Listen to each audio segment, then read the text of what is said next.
Ces dernières années, deux classes thérapeutiques nouvelles ont bouleversé la prise en charge chez le diabétique de type 2, analogue du GLP-1, inhibiteur des SGLT2. Outre leurs bénéfices sur le plan cardiovasculaire et aussi sur le plan rénal, certainement ces deux classes thérapeutiques donnent une assurance d'utilisation concernant le risque hypoglycémique chez le diabétique de type 2. Les inhibiteurs des SGLT2, une classe fortement utilisés chez les diabétiques de type 2, d'abord pour équilibrer leur diabète, mais surtout aussi pour avoir un bénéfice rénal et cardiaque certain, sont une sécurité, sont une classe thérapeutique assez sécure au cours de l'utilisation du mois de Ramadan. Pourquoi? Parce que le risque hypoglycémique est pratiquement très minime, voire nul. Deuxièmement, cette classe thérapeutique est facile à utiliser, c'est une voie orale, une prise unique par jour.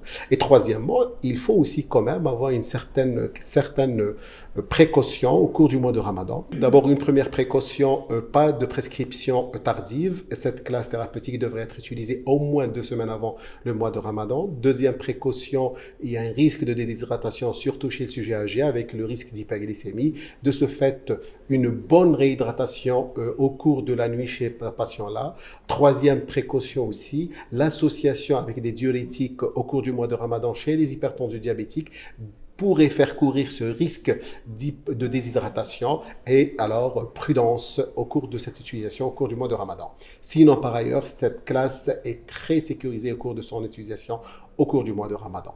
Je vous remercie.